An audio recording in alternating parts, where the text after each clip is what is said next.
അപ്പൊ ഫ്രണ്ട്സ് നമുക്ക് ലാർക്കിന്റെ എക്സോട്ടിക് എന്ന് പറഞ്ഞിട്ടുള്ള ഫ്രോക്ക് വന്നിട്ടുണ്ട്. 5 സെന്റിമീറ്ററിൽ 8 ഗ്രാമിലാണ് സാധനം വരുന്നത്. ഇതിലൊരു 3-4 കളർ നമുക്ക് അവൈലബിൾ ആയിട്ട് ഞാൻ കളേഴ്സ് ഒക്കെ അടുത്ത് വെച്ച് ഡീറ്റെയിൽഡ് ആയിട്ട് കാണിച്ചു തരാം നിങ്ങൾക്ക്. അപ്പൊ ഇതാണ് ഫ്രണ്ട്സ് ലാർക്കിന്റെ എക്സോട്ടിക് എന്ന് പറഞ്ഞിട്ടുള്ള ഫ്രോക്ക്. 5 centimetre 8 gram.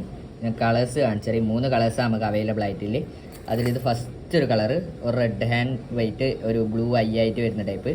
ഇതിൻ്റെ സ്പിന്നർ വരുന്നത് വെച്ചാൽ നമ്മളിപ്പോൾ പുതിയ മോഡൽ വരുന്ന എൽ ഷേപ്പ് സ്പിന്നറാണ് വരുന്നത്. നല്ല ആക്ഷനാണ് നമുക്ക് വെള്ളത്തിലേക്ക് കൂടി വരുമ്പോൾ നല്ല ഓളം ഉണ്ടാക്കി ഒച്ചപ്പാടാക്കിയിട്ട് വരുന്ന ഒരു ടൈപ്പ് ഇതാണ് സ്പിന്നർ. അത് കണക്ക് എൻ്റെ ഹുക്കപ്പ് റേഷ്യോ വെച്ചാൽ നല്ല അടിപൊളി ഹുക്കപ്പ് റേഷ്യോ. അത് കണക്ക് റബ്ബർ ക്വാളിറ്റി വെച്ചാൽ നല്ല മാരക റബ്ബർ ക്വാളിറ്റിയാണ് വരുന്നത്.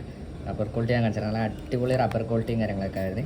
ഇത് അതിൻ്റെ അടുത്ത കളർ ഒരു ഓറഞ്ചിൽ ബ്ലാക്ക് ഹെഡായിട്ട് വരുന്ന റെഡ് ഐ ആയിട്ട് വരുന്ന ടൈപ്പ്. സ്പിന്നർ കാര്യങ്ങളൊക്കെ സെയിം തന്നെയാണ് വരുന്നത്. നല്ല അടിപൊളി സിവലും കാര്യങ്ങളൊക്കെ കൊടുത്തിട്ടുണ്ട് മുമ്പിൽ. നല്ല ക്വാളിറ്റി സിവലും കാര്യങ്ങളും. അതിനകത്ത് ഇത് അടുത്തൊരു കളർ യെല്ലോക്ക് റെഡ് ഹെഡായിട്ട് വരുന്ന ടൈപ്പ് ബ്ലൂ ഐയും. നല്ല അടിപൊളി കളറാണ് 3 കളറും. അപ്പോൾ വേണ്ടവർ ജസ്റ്റ് നമ്മളെ ടാക്കിലാട്ട് പയ്യന്നൂർ അല്ലെങ്കിൽ കണ്ണൂർ തലശ്ശേരി നമ്മൾ ഈ 3 ബ്രാഞ്ചിലും സാധനം അത്യാവശ്യം ക്വാണ്ടിറ്റിയിൽ സാധനം സ്റ്റോക്ക് ഉണ്ട്. വേണ്ടവർ ജസ്റ്റ് കോൺടാക്ട് ചെയ്തായി ഞാൻ നമ്പർ താഴെ കൊടുക്കാം കേട്ടോ.